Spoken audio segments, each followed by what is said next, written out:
इन्द्रो विश्वस्य राजति।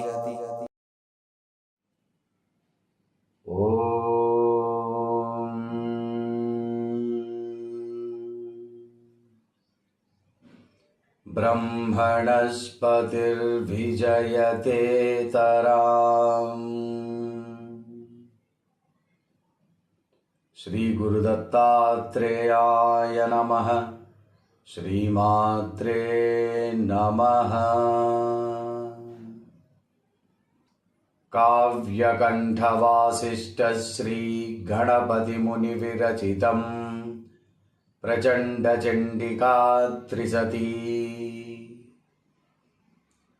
ॐ नमश्चण्डिकायै नमः। ॐ नमः प्रचण्डचण्डिकायै नमः। ॐ वज्रवैरोचनीये नमः। ॐ वाग्वज्रवैरोचनीये नमः। ॐ भगवती रेणुकाम्बिकायै नमः। प्रथमो मुकुलास्तबकः। वज्रं जम्बभिदः सर्वस्वं नभसं वन्दे वैरिसहं विद्युज्योतिरगम्। सा शक्तिर्मरुतामीशानस्य तथा व्योमागाररमा सा देवी परमा। सूक्ष्मं व्यापि महोदृश्यं वारिधरे तत्त्वं ते मरुतां राज्ञः पत्नीपरे। द्वाभ्यां त्वं वनिता रूपाभ्यां लससि एका तत्र सची चण्डा चण्ड्यपरा। एका कान्तिमती भर्तुस्तल्पसखी अन्या वीर्यवती प्रायो युद्धसखी। एका मोहयते शक्रं चन्द्रमुखी अन्या भीषयते शत्रूनर्कमुखी। एकस्यां तटितो रम्या दीप्तिकला अन्यस्यां सुतरा मुग्रा शक्तिकला। एकस्याः सदृशी सौन्दर्येण परा अन्यस्यास्तु समा वीर्येणास्य परा।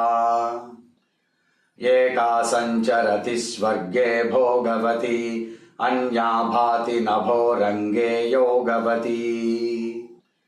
एका वादशयोर्भेदेन द्विविधा इन्द्राणी विबुधैर्गीता पुण्यकथा। चण्डित्वं वरदे पिण्डे कुण्डलिनी गीताच्छिन्नशिराः प्राज्ञैर्वैभविनी।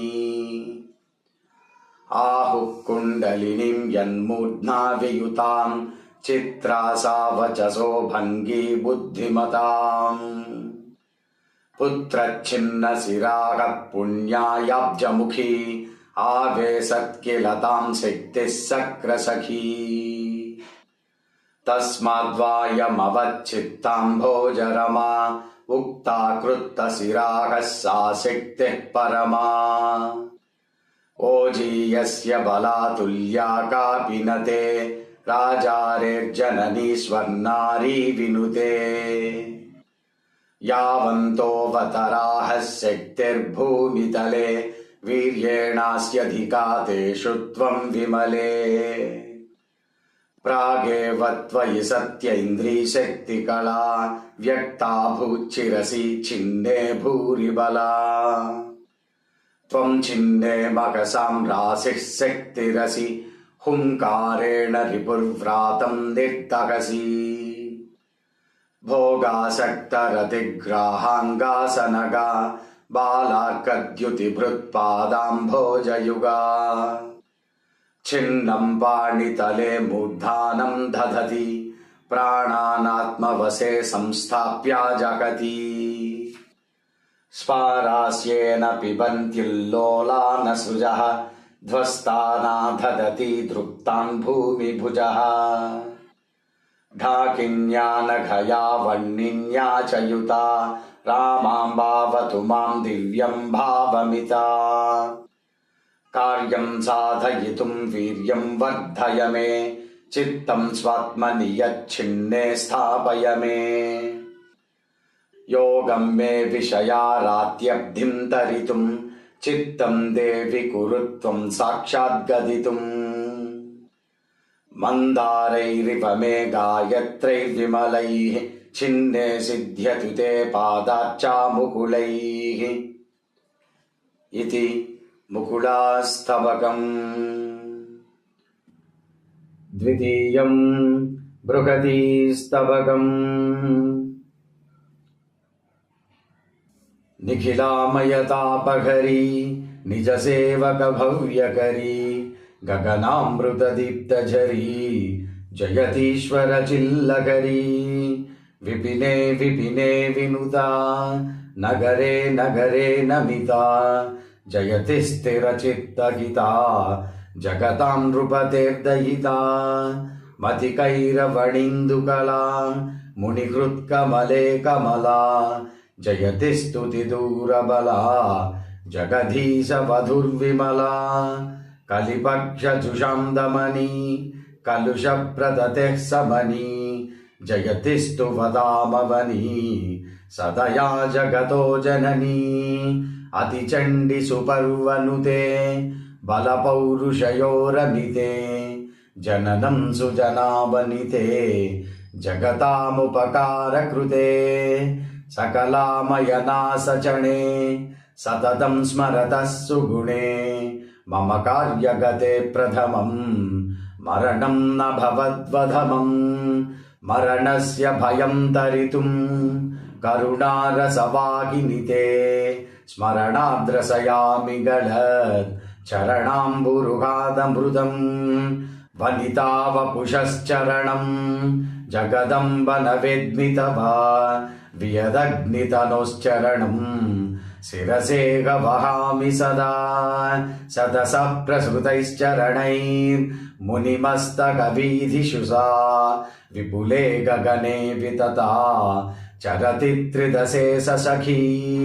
विशति प्रविधाय पथश्चरणस्य विभाम्बगुहां निखितस्य ममेघ शिरस्य जरे जगदीश्वरिते। चरणस्य विभाकिमुते तव काचन वीचिरुता विविधा विदधाति कधाः प्रविशन्त्ययि भक्तगुहां निजवीचि विलासपदं। मम कायमिदं जगति करणं सुरकार्यकृते तव निस्तुलभे भवतु। मम वर्ष्मणि हीनबले यदि कश्चन लोप इव तमपोह्यपटिष्टतमं कुरु विष्टपमातरिदम्। सहतामिदमम्ब वपुः तव नाट्यमपारजवम् भगिरन्तरशत्रुसखं भजतां बहुलं च बलम्। पृथिवी च सकेतनते तटिदीश्वरि नाट्यजवम् करुणाय दिदेवि न ते वपुषामिह कामकथा। तव शक्तिझरीपतनं बहिरद्भुतवृष्टिरिव इदमन्तरनन्तबले मदिरारसपानमिव। परमिक्षुरसो मधुरो मदिरामदकृत्परमा मधुरा मदकृच्छभृशं तव शक्तिकलालकरी। रसनेन्द्रियमात्रमुदं वरईक्षुरसः कुरुते बहिरन्तरपि प्रमदं तव शक्तिकलालकरी। वपुषो मनसश्च धियो बलमद्भुतमादधति प्रमदं च जयत्यजरे तव शक्तिकलालकरी। तव शक्तिकलालकरी परिशोधयते भुवियं विदुरागमसारविदः सनिमेषमवत्यमिमं। लहरीमखिलाम्ब विना तव योऽनुभवं वदति अयि वञ्चति एष मृषा विषयेण महाविभवे। सतता लहरीयति ते बहिरन्तरभिप्रगुणा भवबन्धचयः शिथिलो भुवि जीवित एव भवेत् इह तावदपारबले सकलापि योगकथाः तदयावदनन्तजुषो न पवित्रचरीपतनम् विषयारि विनाशविधौ रमणीयमुपायमजे कथयैश्वरि मे विशदम् तव नाम्ब न साध्यमिदम् गणनाथ कविकृतिभिर्बृहतीभिरिवाभिरजा परितृप्यतु चण्डवधूः कपटागगनाग्निकला इति द्वितीयं स्तवकं सम्पूर्णम्। तृतीयं सुप्रतिष्ठास्तवकम्। चण्डचण्डिकां भालभानुभां नौमि देवता राजवल्लभां नाभिमण्डल श्वेतपद्मके चण्डदीधिते मण्डले स्थितां सूक्ष्मनाडिका देहधारिणीं घोरपातक व्रातहारिणीं उग्रविक्रम छिन्नमस्तकां दग्धवासना घासजालकां नौमि सद्यं सिद्धसंस्तुतां वज्रधारिणः शक्तिमद्भुतां प्राणिनां तनौ तन्तुसन्निभाम् अम्बरस्थले व्यापकप्रभां चारुवर्णिनी प्रीतिलालितां भीमढाकिनी वीर्यनन्दितां दीप्यदक्षिभा भीषितासुरां नौमि वज्रिणः शक्तिमक्षरां या विसप्तवो ध्वस्तपातकां रेणुकां सुत छिन्नमस्तकां नौमि तामरी व्रातमर्धनीं नागमेदिनी पालभामिनीं देवसुन्दरी मस्तलालितम् अम्बिकापदं भातु मे गितम् सोऽध्यतामयं सर्वधीपुषा लोकधात्रिते पादरोचिषा सोऽध्यतामयं सर्वधीपुषा लोकधात्रिते पादरोचिषा कोटिसस्तव प्राज्यशक्तयः विद्युदम्बिके पादपङ्क्तयः तासु विक्रमा धायि चेष्टितं तासु विष्टप ज्ञानमद्भुतं सर्वतोऽम्बते पादचेष्टितं वेत्ति सत्कृती नो जडकृतं वेत्ति यकृती तत्र तद्फलं वेदयो नना तत्र नो फलम् अर्पयेत्तनुं यः सवित्रिते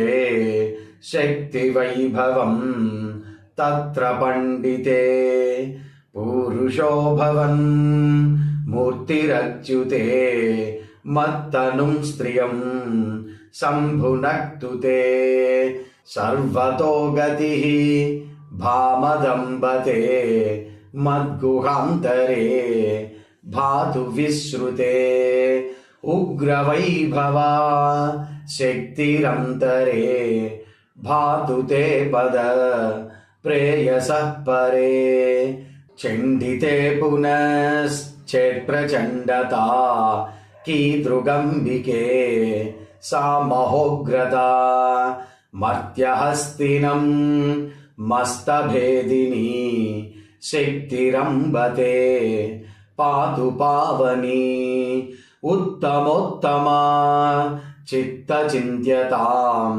कृत्तमस्तका मत्तकासिनी आत्मवैरिणां नाशने विधिं ब्रूहि मे जनन्यन्तरावधिं चेतसोऽम्बते जायतां हितं सौप्रतिष्ठ सद्गीतमद्भुतम् इति तृतीयं सुप्रतिष्ठास्तवकं सम्पूर्णम्। चतुर्थं नरमनोरमास्तवकम्। अमरपालिनी दितिजनासिनी भुवनभूपतिर्जयति भामिनी अतिशुभानभस्थलविसारिभा जगदधीसितुर्जयति वल्लभा सुरमहीपतिर्हृदयमोहिनी कपटकामिनी जयति मायिनी जयति कुण्डलीपुरनिकेतना तटिदधीश्वरी तरललोचना विमलमस्तकैर्हृदि विदारिता दलितमस्तका जयति देवता जयति विद्युतो युवति भूमिका इह खलान्तकृज्जगति रेणुका अमित विक्रमे जय जयाम्बिके परसुधारिणो जननि रेणुके विनतपालिके धरणिकालिके जनपतिद्विषो जननि पाहि माम् मम कृदम्बुजं तव पदाम्बुजे भजतु लीनतां कपटनार्यजे करुणया क्रियात् भगवती शुभा मम मुदा वगं मदमुदारभा तव मदे वृषा जयति दानवान् तव मदे हरो नटति मोदवान् तव मदे रविस्तपति तेजसा तव मदे स्वभूरवति चौजसा तव मदे शशि रमयतेऽखिलं तव मदे नीलः प्रधयते बलम् तव मदे नलो जगति राजते तव मदे मुनिर्निगममीक्षते तव मदे धरा भ्रमति मेदिनी तव मदे तनुर्मम च मोदिनी दहनकीलवन्निरुपमोग्रता शशिमयूखवत्परमसौम्यता गगनदेशवत् स्थितिरचञ्चला तपनरश्मिवद्गतिरपङ्किला अमृतवन्मदः पवनवद्बलं तव तरङ्गके किमिव नो फलम् तव नवा महामदविधायिका अगहरीसुरा जयति वीचिका तव सुचित्तिका जननि वीचिका अमृतवर्षिणी जयति हर्षिणी अमरराग्निदेव्यसुरविघ्नः असुरुपासका नवति ते कला अनुगृहीतवस्तव गभस्तिना सकलसिद्धिराड्भवति देविना सततचिन्तना तव गुहान्तरे नियतचेतसो जगदिदङ्करे जननि मे विधं कदय भीषणे विषयसात्रवद्व्रजविदारणे तव मनोरमे सुरपतेरिमा विदधतां मुदं नरमनोरमा इति चतुर्थं नरमनोरमास्तवकं सम्पूर्णम्। ॐ नमश्चण्डिकायै नमः। ॐ नमः प्रचण्डचण्डिकायै नमः। ॐ वज्रवैरोचनीये नमः। ॐ वाग्वज्रवैरोचनीये नमः। ॐ भगवती रेणुकाम्बिकायै नमः। इन्द्रो विश्वस्य राजति